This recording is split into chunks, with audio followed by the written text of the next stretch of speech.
On va dans l'évangile, dans le livre des Actes des Apôtres au chapitre 16, s'il vous plaît. Voilà, merci. Le livre des Actes des Apôtres au chapitre 16, et nous allons ensemble partager la parole de Dieu, et je rends grâce au Seigneur pour ce dernier don qui a été donné, parce que voyez-vous, il va dans la droite ligne de ce que le Seigneur a mis sur mon cœur.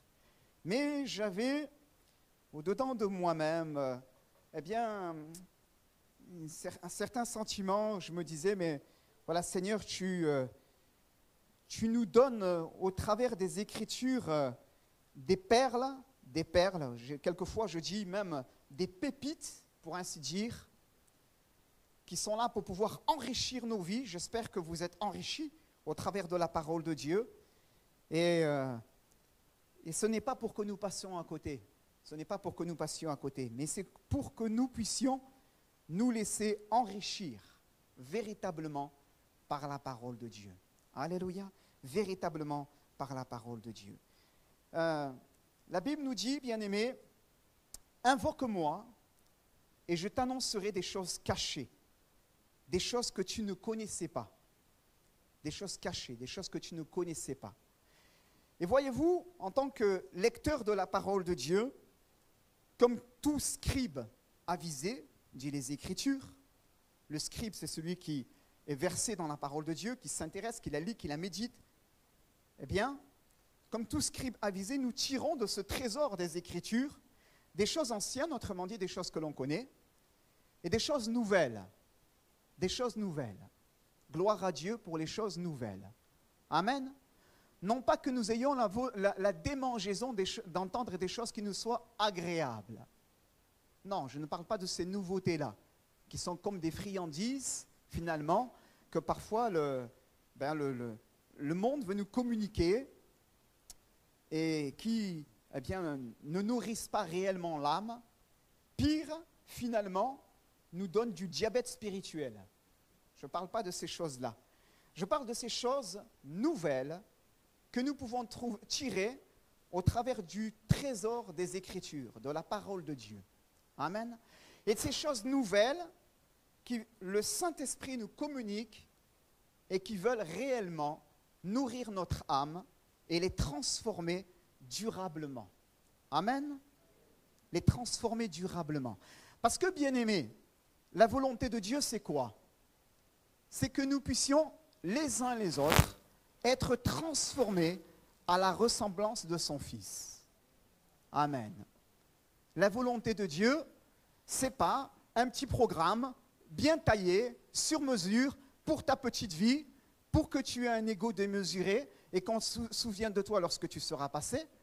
La volonté de Dieu, c'est que tu sois transformé, c'est que je sois transformé à la ressemblance du Fils. Alléluia. Il est, lui, Jésus, les prémices de ceux qui sont ressuscités. Amen. En lui, je suis mort au péché. En lui, je suis ressuscité à une vie nouvelle. En lui, je suis appelé à marcher en nouveauté de vie. En lui, je suis appelé à saisir le prix de la vocation céleste, qui est en Jésus-Christ. En lui, je suis appelé à achever la course, à combattre le bon combat. En lui, je suis appelé à saisir la couronne de justice au dernier jour qui m'est réservée. Alléluia. Voilà le programme de Dieu, bien-aimé.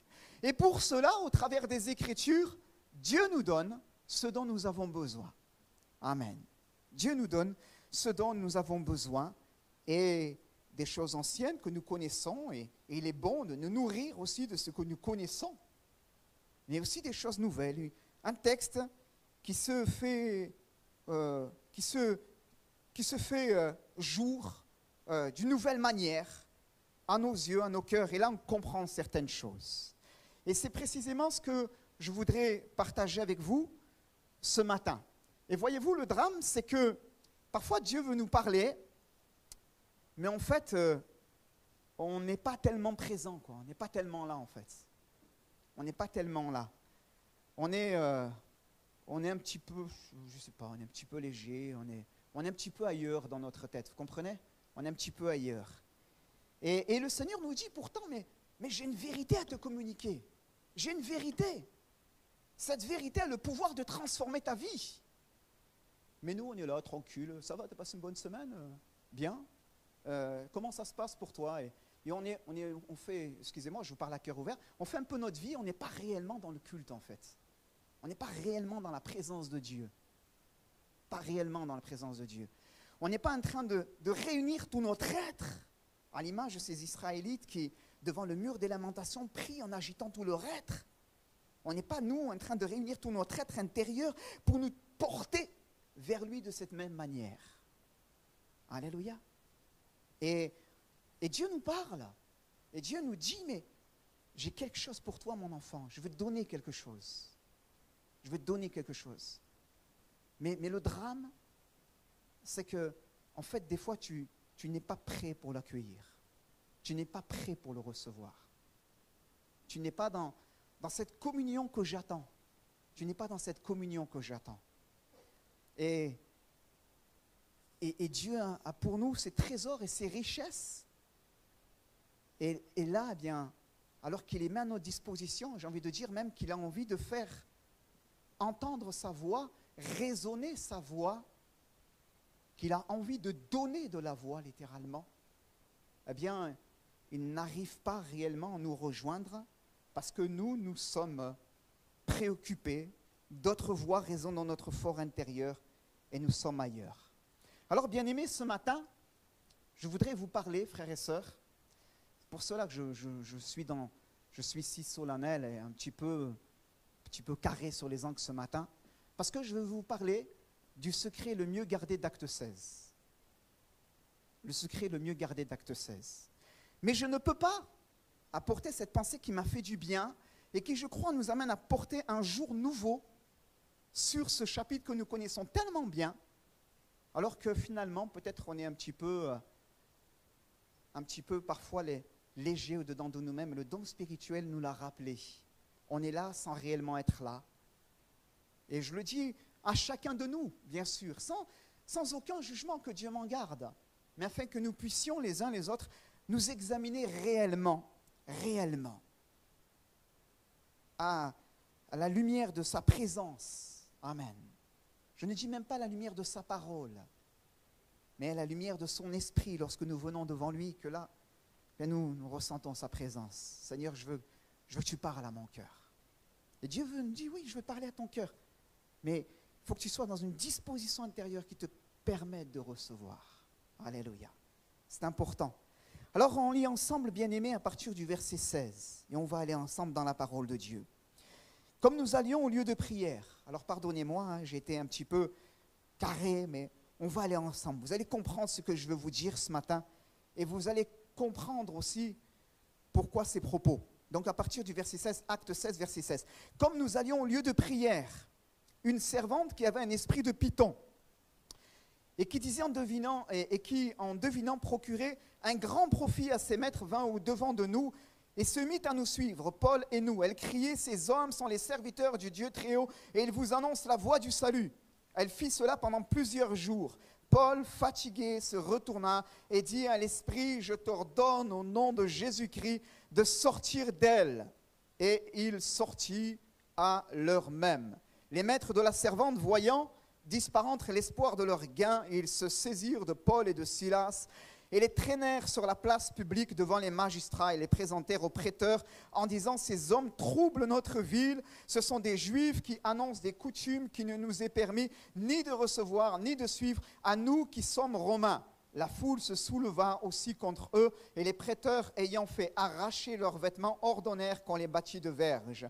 Après qu'on les eut chargés de coups, ils les jetèrent en prison en recommandant au geôlier de les garder sûrement. Le geôlier, ayant reçu cet ordre, les jeta dans la prison intérieure et leur mit les fers aux pieds. Vers le milieu de la nuit, Paul et Silas priaient et chantaient les louanges de Dieu. Et les prisonniers les entendaient. Tout à coup, il se fit un grand tremblement de terre, en sorte que les fondements de la prison furent ébranlés. Au même instant, toutes les portes s'ouvrirent et les liens de tous les prisonniers furent rompus. Le geôlier se réveilla et lorsqu'il vit les portes de la prison ouvertes, il tira son épée et allait se tuer, pensant que les prisonniers s'étaient enfuis. Mais Paul cria d'une voix forte, « Ne te fais point de mal, nous sommes tous ici. » Alors le geôlier, ayant demandé de la lumière, entra précipitamment et se jeta tout tremblant aux pieds de Paul et de Silas et les fit sortir. Et dit, « Seigneur, que faut-il que je fasse pour être sauvé ?» Paul et Silas répondirent, « Crois au Seigneur Jésus et tu seras sauvé, toi et ta famille. » Et ils lui annoncèrent la parole du Seigneur ainsi qu'à tous ceux qui étaient dans sa maison. Il les prit avec lui à cette même heure de la nuit, il lava leurs plaies et aussitôt il fut baptisé, lui et tous les siens. Les ayant conduits dans son logement, il leur servit à manger et il se réjouit avec toute sa famille de ce qu'il avait cru en Dieu. Et je vous invite vraiment à être attentif à ces derniers versets. Quand il fit jour, les prêteurs envoyèrent les licteurs pour dire au geôlier, « Relâche ces hommes !» Et le geôlier annonça ces choses à Paul. Les prêteurs ont envoyé dire qu'on vous relâcha. Maintenant donc sortez et allez en paix. Mais Paul dit aux licteurs, « Après nous avoir battus de verge publiquement et sans jugement, nous qui sommes romains, ils nous ont jetés en prison et maintenant ils nous font sortir secrètement. Il n'en sera pas ainsi qu'ils viennent eux-mêmes nous mettre en liberté. » Les licteurs rapportèrent ces paroles aux prêteurs qui furent effrayés en apprenant qu'ils étaient romains. Ils vinrent les apaiser et ils les mirent en liberté en les priant de quitter la ville. Quand ils furent sortis de la prison, ils entrèrent chez Lydie et après avoir vu et exhorté les frères, ils partirent. Amen. Voilà, merci de votre attention. C'est une lecture assez conséquente mais importante. Vous allez comprendre où ce matin je vais aller. Vous connaissez bien, frères et sœurs, ce passage du livre des Actes des Apôtres dans lequel nous voyons Paul et Silas, second voyage missionnaire. Les choses ne se passent pas comme ils le souhaitent, les portes se ferment, Dieu leur résiste parce que, eh bien, il veut les conduire dans une voie très précise. Et alors qu'il y a une nuit particulière, Paul est en train de prier, il reçoit une vision et c'est dans laquelle il y a un Macédonien qui dit « Hâte-toi, viens, secours-nous » et là il comprend que le Seigneur les appelait à venir en Macédoine et ils vont descendre là-bas en Macédoine pour y annoncer la bonne nouvelle du royaume de Dieu. Et là l'Écriture nous dit ils vont arriver dans une ville donc, du nom de Philippe. C'est une garnison romaine, c'est la première ville de Macédoine, garnison romaine. Et là, eh bien, Paul, selon sa bonne habitude, il va se rendre, il n'y a pas de synagogue dans cette ville, et donc lui, il avait l'habitude d'aller dans une synagogue, comme nous, on vient à l'église, pour pouvoir y annoncer le royaume de Dieu. Il n'y a pas de synagogue, alors donc, lorsqu'il n'y avait pas de synagogue et qu'il y avait quelques craignants en Dieu, quelques juifs, ils se réunissaient en dehors de la ville, près d'un cours d'eau, pour pouvoir faire les ablutions rituelles, et là, pouvoir ainsi célébrer le culte du Seigneur. Donc, il sait que s'il n'y a pas de synagogue dans la ville, ils vont se trouver quelque part à l'extérieur, près d'un cours d'eau. Il s'y rend, et il rencontre effectivement une communauté d'hommes et de femmes en train de prier Dieu. Il annonce la bonne nouvelle du royaume de Dieu et il y a la conversion de Lydie, la marchande de pourpre, et elle va être touchée. Le Seigneur lui ouvrit le cœur pour qu'elle fût attentive à ce que Paul disait et son cœur est touché et elle va donner sa vie à Jésus. Elle va recevoir Paul et ses compagnons dans sa maison. Donc il y a une église qui va naître dans la ville de Philippe. Il y a une œuvre de Dieu qui va démarrer. Et à la suite de cela, l'Écriture nous dit, c'est pour cela on a lu au verset 16, eh bien qu'ils étaient en train d'aller, selon leur habitude, au lieu de prière. Au lieu de prière. Ils vont encore au lieu de prière. Et là, alors qu'ils sont en train d'aller au lieu de prière, les choses ne vont pas se passer comme bon va leur sembler, et ils vont faire face à cette femme qui est animée d'un esprit de divination, un esprit mauvais, et comme si elle allait faire de la pub pour le Seigneur, pour le royaume de Dieu, mais Dieu n'a pas besoin que le diable lui fait de la pub, il se débrouille très très bien, et le Seigneur va employer Paul qui, irrité à un moment donné, va se retourner et va délivrer cette femme. Et à la suite de cela, ça va engendrer une chaîne de conséquences. Nous l'avons lu, et ils vont se retrouver donc en prison.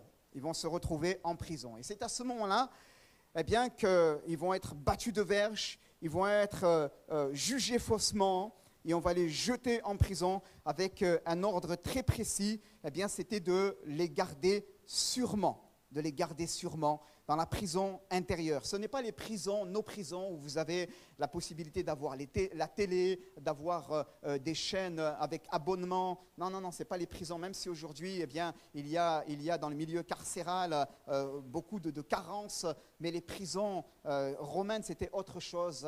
Eh bien, vous n'avez pas de vêtements, on devait vous fournir l'essentiel, même la nourriture. Et la prison intérieure, c'est une cellule qui se trouvait au centre même de cette prison, souvent en dessous du niveau de la terre, infesté de rats, infesté de puanteurs, de maladies. Et lorsqu'il y avait des pluies, les pluies ruisselaient à l'extérieur et entraient par ces cavités, et elles finissaient souvent dans ces cellules dites prison intérieure. Et il n'était pas rare que des gens qui étaient enfermés dans la prison intérieure mouraient d'infection à cause de tout ce qu'il pouvait il y avoir dans ces cellules où étaient en train de croupir des criminels. Et la Bible nous dit que Paul et Silas étaient enfermés précisément dans ce lieu-là.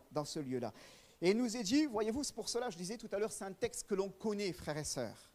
Un texte que l'on connaît ce matin, vers lequel on va. Et la tentation, c'est de ne écouter que d'une oreille, parce que c'est un texte que l'on connaît. Mais c'est là où je veux vraiment vous interpeller à être attentifs, parce que le Seigneur veut nous parler ce matin. La Bible nous dit que vers le milieu de la nuit, Paul et Silas vont prier et chanter les louanges de Dieu, et les prisonniers les entendaient. Amen. Alors, assez rapidement, je veux vous dire, frères et sœurs, que comme Paul et Silas, nous aussi, on aura à souffrir ici-bas plus d'une injustice. Paul et Silas ont souffert injustement. Parfois, nous aussi, on est exposés à la souffrance injustement. C'est des salariés qui se liguent contre nous. C'est une société finalement, c'est une situation finalement qui ne se passe pas comme on l'a souhaité. C'est des attentes finalement qui se sont vouées à un échec, et alors que nous étions vraiment dans un contrat de confiance avec soit une circonstance, soit avec des personnes, soit avec la vie elle-même, finalement, à un moment donné, comme Paul et Silas, nous aussi, nous sommes exposés à un moment donné ou à un autre à différentes injustices, et nous souffrons de quelques injustices ici-bas. Je n'étais comme Paul et Silas, bien-aimés, nous aurons aussi à endurer ici-bas bien des souffrances. Paul et Silas ont pris des coups. Dieu n'a pas vendu, n'a pas proposé à ceux qui se tournent vers le Fils une vie chrétienne confortable, exempte de souffrance, exempte de difficultés, mais il a dit que nous aurons ici-bas des tribulations, mais il a dit « Prenez courage car j'ai vaincu le monde ». Alléluia. Il a dit que par ces meurtrissures, si nous pouvons nous aussi ici-bas endurer bien des souffrances, il a dit qu'il est celui qui est l'Éternel qui nous guérit. Amen, béni soit Dieu. Et je notais comme Paul et Silas, nous aurons à endurer ici-bas bien des souffrances. Et peut-être alors que tu ne connaissais pas le Seigneur, déjà tu as enduré des souffrances. Il y a des personnes qui viennent au Seigneur et qui sont marquées, qui ont eu des coups dans leur vie. Je ne parle pas simplement de coups physiques ayant souffert de maltraitance, et c'est déjà dramatique, mais aussi des coups, des bleus à l'âme, des coups, et à l'intérieur d'eux-mêmes, il y a des ecchymoses dans leur être intérieur. Ça ne va pas. Ce n'est pas quelque chose qui se voit à l'extérieur. Lorsque l'individu entre dans cette maison de prière, il présente bien, tout va bien. Mais en réalité, il y a sur sa vie, sur son être intérieur, sa vie cachée, des larmes, une souffrance. Il y a de la douleur, il y a des pourquoi. Comme Paul et Silas, qui finalement ont été frappés injustement. Il y a des ecchymoses, il y a des bleus à l'âme. Comme Paul et Silas auront enduré aussi ici-bas toutes ces choses. Mais béni soit Dieu, parce que la parole de Dieu nous dit qu'en Jésus-Christ, lui est celui qui, lorsqu'il nous appelle, il veut aussi restaurer nos âmes. Amen. Il veut restaurer nos âmes. Alléluia. Et il est celui qui nous transforme à la ressemblance de son Fils. Amen. Et là où peut-être hier, nous réagissions en face de certaines situations, comme un animal apeuré à cause de nos souffrances passées, à cause de notre héritage du passé, nous expérimentons en Christ la guérison, la délivrance. Amen. Et nous n'avons plus peur. Amen. Et nous devenons pour d'autres des sources de bénédiction. Alléluia. Voilà l'œuvre de Christ, parce qu'il est le bon berger qui nous appelle à lui. Amen. Le bon berger qui veut nous conduire, il est vrai, dans de verts et dans de gras pâturages. Alléluia. Mais il est aussi ce bon berger qui, dans sa grâce, veut restaurer nos âmes. Amen. L'œuvre de Dieu va se faire dans la vie de Paul et de Silas. Au moyen, on va en parler tout à l'heure, de cette annonce du message de l'Évangile. Et quand, cet homme va être touché, ce geôlier, il va, recevoir non seulement le Christ, lui et toute sa maison, mais après, il va recevoir aussi Paul, et il va laver leurs plaies. Il va laver leurs plaies. Amen.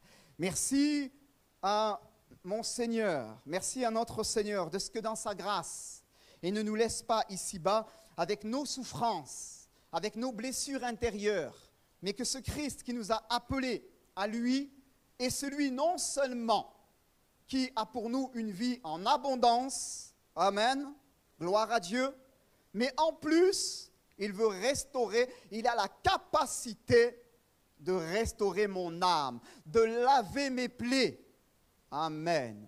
Afin qu'en lui, je ne sois pas un enfant de lumière, marqué par la souffrance dans son être intérieur, qui essaye de joindre tous ses efforts pour arriver au bout de la course, mais je deviens en lui et je suis un enfant de lumière en lui, qui non seulement expérimente le repos, la plénitude en lui, mais aussi la guérison divine, la restauration. Je suis épanoui, je suis bien en Jésus-Christ. Amen. Il est mon sauveur, il est mon berger, béni soit Dieu. Alléluia, frères et sœurs. Gloire à Dieu. C'est celui-là qui te voit aujourd'hui là où tu en es, et qui est capable, peut-être toi, ce matin, alors que tu es en proie à la souffrance et aux difficultés, à des luttes, à des combats, à de la douleur dans ta vie. Tu es venu peut-être ce matin, il y a de la douleur dans ta vie. Eh bien, il est celui qui est capable de laver tes plaies. Amen. Ça ne se voit pas, tu présentes bien. Mais à l'intérieur de toi, il y a des plaies, il y a de la souffrance. Le Seigneur veut laver tes plaies. Amen. Il veut laver tes plaies. Alléluia. Béni soit Dieu. Comment on va en parler? On va en parler. À travers de ce passage, bien aimé, souvent, nous nous sommes arrêtés sur ce passage, et moi-même j'ai prêché là-dessus, pour parler de la puissance de la louange. Et nous avons raison. Nous avons raison. L'Écriture nous dit que vers le milieu de la nuit, Paul et Silas priaient et chantaient les louanges de Dieu, et les prisonniers les entendaient. Et il y a eu un grand tremblement de terre, et les fondements de la prison furent ébranlés. Et les portes vont s'ouvrir. Et les liens de tous les prisonniers vont être rompus. Amen. Je crois, frères et sœurs, que dans la louange, il y a une puissance. Amen. Je crois qu'il y a une puissance dans la louange. Alléluia. Et nous devons, frères et sœurs, nous emparer de cette puissance qu'il y a dans la louange. Amen. Afin de louer le Seigneur de toute notre force. Et là, quelles que soient les circonstances, de dire, Seigneur, comme Paul et Silas, au travers de mes souffrances, de mes épreuves, alors que c'est la nuit dans ma vie, je veux faire le choix de te louer, de t'adorer. Amen. Je veux faire le choix de la foi. Amen. Parce que mon juste vivra par sa foi. Béni soit Dieu. Alléluia. Mais voyez-vous, si ce texte nous parle de la puissance de la louange, il nous parle d'autre chose. Et c'est pour cela, ce matin, c'est là où je veux aller ensemble ce matin. Ce texte nous parle d'autre chose et il nous parle de notre identité en Jésus-Christ. Au-delà de la puissance de la louange, il nous parle de notre position en Christ. Ça fait un bruit. Est-ce que c'est mes piles ou pas? C'est bon? Non, elles sont pleines. Je pense que c'est bon. Tu peux couper ce retour si c'est gênant. Moi, de mon côté, ça va, mais c'est pour les bien-aimés. Donc, au travers de ce passage, bien-aimé, il y a une réalité. Et c'est ce que j'appelle le secret le mieux gardé d'Acte 16. D'Acte 16. Et il y a une réalité spirituelle que le Seigneur veut nous permettre de voir ce matin, sur lequel il veut lever le voile. Jeudi, pendant le temps de prière, le Seigneur m'a parlé. Et il m'a interpellé au travers de ce passage précisément. Il m'a révélé des choses que je ne connaissais pas, afin de bénir. J'étais jeudi après-midi chez notre frère Jeannot et son épouse Geneviève. On a partagé la communion fraternelle et je leur partageais certains éléments par rapport à cela, afin de les encourager. Et ce matin, bien-aimés, je le partage avec vous. Il y a, bien-aimés, au travers de ce passage, écoutez bien, au-delà du fait qu'il y a une puissance dans la louange, il y a un secret que l'ennemi voudrait garder pour lui. Garder pour lui. Et que Dieu veut donner à ses enfants, à son Église, à son royaume, pour lui permettre de réaliser qu'ils sont des enfants de Dieu, des citoyens de la céleste cité, amen, et qu'ils ont reçu en Jésus-Christ maintenant un nouveau statut, un rang et des droits. Un nouveau statut, un rang et des droits. On va juste relire, si tu permets, si tu peux le mettre, versets 36 à 38. Versets 36 à 38. Alors, il y a eu la puissance de la louange. Ça a été merveilleux. Gloire à Dieu. Combien auraient voulu être dans la prison avec eux? Juste pour le bon côté des choses, hein, sans les coups. Hein. Moi, j'aurais bien aimé. C'était formidable. Et on en parle. Gloire à Dieu. Et on a raison. Mais l'Écriture nous dit que le geôlier annonça, donc verset 36, les choses à Paul. Les prêteurs ont envoyé dire qu'on vous relâcha. Maintenant, donc, sortez et allez en paix. Continue, verset 37 jusqu'à 38. Mais Paul dit aux lecteurs, après nous avoir battus de verge publiquement et sans jugement, nous qui sommes romains, ils nous ont jetés en prison et maintenant, ils nous font sortir secrètement. Secrètement. Il n'en sera pas ainsi qu'ils viennent eux-mêmes nous mettre en liberté. Les lecteurs rapportèrent ces paroles aux prêteurs qui furent effrayés en apprenant qu'ils étaient romains. Tu peux mettre le verset suivant ou pas? C'est pas grave si tu ne l'as pas sous les yeux. En apprenant qu'ils étaient romains, et l'Écriture nous dit, ils vont venir et ils vont les apaiser. Ils vont les apaiser. Ils vont dire, c'est bon, excusez-nous, vous pouvez y aller. Qu'est-ce que le Seigneur veut nous révéler au travers de ce passage, bien-aimé? Tout d'abord, qu'est-ce que c'est? Un lecteur, un prêteur, ces mots que nous découvrons. Le lecteur, dans ce passage, c'est l'officier public, l'officier romain. L'officier public, eh bien, qui exerçait des fonctions devant un magistrat, et le magistrat lui disait « fais ceci » et il le fait. D'accord? C'était dans notre jargon un fonctionnaire, finalement. C'est tout. Et il exécutait ce que ses supérieurs lui disaient. Mais il nous est dit aussi qu'il y avait des prêteurs. Et l'Écriture nous dit que quand la pythonesse va être délivrée et que les hommes vont voir cela d'un mauvais œil, eh bien, ils vont manipuler la foule, ils vont dire « ces hommes troublent notre ville, ce sont des Juifs qui annoncent des coutumes qu'il ne nous est pas permis ni de recevoir ni de suivre. » Et là, la foule se souleva et les prêteurs, ayant fait arracher leurs vêtements, vont les battre de verge et vont les jeter en prison. Le prêteur, c'est le commandant. C'est le commandant. C'est le plus haut magistrat dans les colonies romaines. On est à Philippe dans une colonie romaine. Il y a une garnison romaine.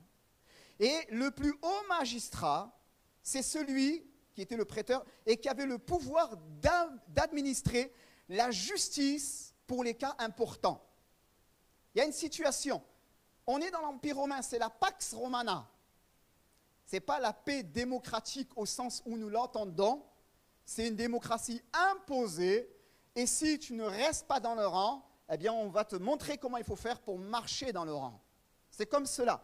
Et partout dans l'Empire romain, il y avait ce que le grec appelle ces stratégos, qui a donné stratégie dans le français, et qui étaient ces hauts magistrats dans les colonies, qui avaient un pouvoir de la part de Rome pour pouvoir administrer la justice dans les cas importants. Et là, il y a une sédition, il y a un soulèvement de la foule. Et là, ni une ni deux, ils descendent et ils vont mettre de l'ordre à l'intérieur. Comprenez? Et ils ne vont pas y aller par le dos de la cuillère et ils vont les battre, ils vont les jeter en prison. Et la Bible nous dit, bien-aimés, frères et sœurs, la Bible nous dit que nous, en tant qu'enfants de Dieu, qu'est-ce que veut nous dire ce texte? Qu'au-delà de la puissance de la louange, il y en ait un qui ne veut pas que tu connaisses ton identité spirituelle pour te tenir enfermé dans son cachot. Tu comprends? Est-ce que vous êtes avec moi? Tu comprends, frère? C'est ça que Dieu veut te dire ce matin. Dieu veut te montrer au travers de ce passage qu'il y a une confrontation d'autorité. D'autorité. Il y a ceux qui disent, nous avons le pouvoir et nous l'exécutons. Nous sommes dans notre bon droit et nous faisons ce qui nous semble bon. Et il y a en face Paul. Et Paul n'est pas n'importe qui. Paul n'est pas n'importe qui. Paul, ce n'est pas quelqu'un qui fait partie des nations païennes, qui n'a pas de droit d'être cité de statut dans l'Empire romain, mais c'est quelqu'un qui a un droit. Il est citoyen romain. Et avec lui, on ne fait pas n'importe quoi. On ne fait pas n'importe quoi. Et dans ce passage, l'Écriture nous montre, et on a lu tout à l'heure, que quand finalement, le lendemain, ils vont venir et ils vont dire, voilà, allez, faites-les sortir, il n'y a pas de problème. Allez, vous les faites sortir discrètement, là, parce qu'on s'est rendu compte qu'on a fait une petite bavure et on n'aurait pas dû y aller comme cela. En fait, on a enquêté cette nuit et on s'est rendu compte que c'est juste un peu des illuminés. Ils vont de lieu en lieu, ils prêchent le Christ, mais on sait qu'ils n'ont jamais fait rien. C'est l'Empire romain, système vernaculaire, système véhiculaire. Ça circule très vite, on est au courant des choses. Mais on sait que c'est juste des illuminés. Il parle d'un certain Jésus de Nazareth qui serait ressuscité d'entre les morts. C'est des débonnaires, ils ne font pas de mal à une mouche. On va les laisser aller. On a fait une bavure, mais on va les sortir secrètement. On va les sortir secrètement. Mais eux, ils disent, il n'en sera pas ainsi. Qu'ils viennent eux-mêmes nous mettre en liberté. Qu'ils viennent eux-mêmes nous mettre en liberté. Pourquoi? Parce qu'ils étaient citoyens romains. Comprenez? Et il y a un droit et un statut qui est attaché à ton appel, qui est attaché à ta condition de chrétien, d'enfant de Dieu. Tu comprends? Et tu es devenu en Christ non seulement une nouvelle créature, mais tu es devenu en Christ citoyen, citoyen du ciel. Alléluia. Et avec toi, l'adversaire ne fait pas n'importe quoi. Avec toi, on ne fait pas n'importe quoi. Tu comprends? L'ennemi voudrait laisser croire sur la vie des enfants de lumière qu'il a et qu'il est en droit d'exercer une autorité. C'est valable pour l'enfant, pour l'homme, la femme qui ne connaît pas Dieu, qui vit dans le péché jusqu'au cou, qui est loin du Seigneur, qui méprise les choses de Dieu. L'ennemi a un droit sur lui. Il peut le prendre et le battre et le jeter en prison comme il veut, mais pas avec un enfant de lumière. Pas avec un enfant de lumière. Amen. Pourquoi? Parce que tu es devenu un citoyen à part entière du royaume de Dieu. Amen. Et le malin, aussi fort qu'il peut être comme ses magistrats, ne peut pas exercer sur ta vie son autorité. Parce que tu es devenu un enfant du royaume. Alléluia. Il y a une citoyenneté, il y a un rang, il y a un statut qui est attaché à ta condition, à ton appel. Si tu as cru, si tu as marché avec Jésus. Alléluia. Et voyez-vous, l'ennemi, il ne veut surtout pas que les enfants sont au courant de ces choses-là. Et il veut juste les garder. Il veut juste garder secret ces choses-là pour lui, afin de les mépriser comme il veut, de jouer avec les enfants de lumière. Et ils sont exposés à la souffrance, et ils sont battus, et ils ne sont pas bien, et ils pleurent, et il fait quoi? Il les enferme dans des cachots. Et ils sont enfermés dans leurs cachots. Et ils sont tristes, et ils ne sont pas bien. Et ils disent, Seigneur, jusqu'à quand? Seigneur, délivre-moi. Seigneur, ainsi, Seigneur. Mais le Seigneur, il te dit, mais toi, tu es un enfant de lumière. Si je permets l'épreuve dans ta vie, le malin ne peut pas t'enfermer. Amen.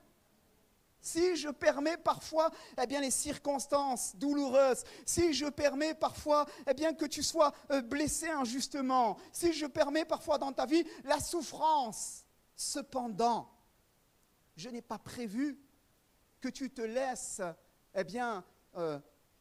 séduire, induit en erreur, pour être plus juste, par l'adversaire de ton âme et que tu sois là à sa merci, tantôt marchant comme un enfant de lumière qui est libre et tantôt enfermé dans ton cachot, enfermé dans ta souffrance. Tellement d'enfants de Dieu, frères et sœurs, qui sont enfermés dans leur prison alors que le Christ a tout accompli. Alors que le Christ a tout accompli, frères et sœurs. Tellement d'enfants de Dieu qui ont besoin de se saisir et de s'emparer de cette réalité spirituelle, de leur identité, de qui ils sont devenus en Jésus-Christ. Qui nous sommes devenus les uns les autres en Jésus-Christ. La Bible nous dit, bien-aimés, qu'en lui, nous sommes devenus des enfants de lumière. Amen. Et qu'en lui, nous avons connu la vérité et que cette liberté nous a rendus réellement libres. Qu'en lui, maintenant, nous faisons plus que qu'un, une chair, une même plante. Amen. Et que nous appartenons à celui qui a toute autorité dans le ciel et sur la terre. Amen. Béni soit Dieu. Et le Seigneur nous dit ce matin, ne te laisse pas, mon enfant, enfermé par l'ennemi de ton âme dans tes prisons. J'en ai noté quelques-unes, vous les gardez pour y méditer là-dessus. La prison du passé. Je parlais il y a quelque temps avec quelqu'un qui s'est approché de Dieu, qui s'est fait baptiser et qui nous disait, je ne veux pas le viser, mais qui me disait qu'il sentait comme à l'intérieur de lui, enfermé parfois dans des prisons. On a un suivi, il y a des livres, la littérature chrétienne qui lui a été prêtée pour pouvoir asseoir certaines vérités dans sa vie. Et l'ennemi, effectivement, parfois, il veut nous enfermer dans nos prisons. C'est les prisons du passé. Les prisons de la souffrance, ils avaient été battus. Prison de l'injustice, prison de l'amertume, prison de la peur, prison du doute, de l'incrédulité, prison de la colère, du ressentiment, du pardon. Appelle-la comme tu veux. Mais l'ennemi, ce qu'il veut faire, lui, c'est t'enfermer dans ces prisons. C'est t'enfermer dans ces prisons, dans sa prison. Mais le Seigneur, il te parle ce matin et il te dit qu'il y a un statut et un rang qui est attaché à ton appel. Alléluia. Et il te parle ce matin et il te dit que maintenant, désormais, tu es libre en lui. Alléluia. Tu es libre en lui. Je peux entendre un grand Alléluia. Amen. Tu es libre en lui. Amen. Il te parle ce matin et il te dit que ce n'est pas le bruit de la louange qui va te faire réagir cela. Combien même c'est une puissance, c'est la connaissance du Fils qui a dit, vous connaîtrez la vérité et la vérité vous rendra réellement libre. Alléluia. Vous rendra réellement libre. Et ce matin, le Seigneur, il a parlé à plusieurs, parce qu'il y a plusieurs personnes, en tant qu'enfants de lumière, qui parfois vivent comme enfermés dans des cachots à l'intérieur d'eux-mêmes, dans leur âme. Il y a quelque chose, ils sont comme emprisonnés. Peut-être même un enfant de Dieu, un enfant de lumière, qui est emprisonné par une addiction. Il y a des choses, et l'ennemi exerce sur toi son droit. Il exerce sur toi son autorité, et tu vis, et tu pratiques, et il y a des choses qui ont pris place dans ta vie, qui ne sont pas la gloire de Dieu, et que tu es comme lié de chaînes. Tu es comme enfermé dans la prison intérieure, les fers aux pieds. Il y a de la tristesse dans ton âme. Oh, tu es dans la maison de Dieu. Tu aimerais le louer de la même manière. Mais au-dedans de toi-même, il y a une forme de culpabilité. Et tu n'es pas bien. Et l'adversaire vient rajouter à ta charge, à ta culpabilité, le fait qu'il te tient. Le Seigneur veut te dire ce matin, à toi aussi peut-être que tu te trouves dans cet état-là, qu'en Christ, tu es réellement libre. Amen. Frères et sœurs, je vous le dis de la part de Dieu, les portes des prisons, des cachots sont ouvertes. Amen. Je vous le dis de la part de Dieu, les portes des cachots sont ouvertes. Amen. Il ne vous reste plus qu'à vous emparer de cela. Les portes de vos cachots sont ouvertes. Amen. Ne dis pas, Seigneur, délivre-moi, délivre-moi, délivre-moi. Loue ton Dieu. Abonde en action de grâce. Amen.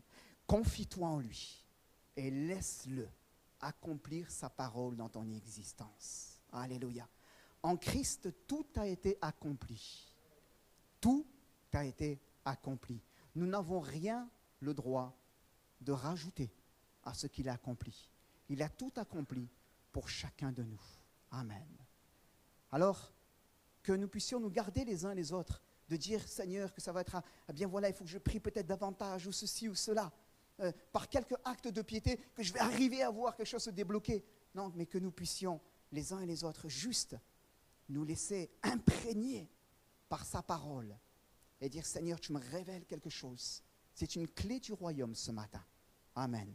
Qui te permet de sortir libre. J'ai noté, je termine là-dessus, en Christ, les chaînes sont brisées, les verrous des reins tombent et les portes de fer s'ouvrent.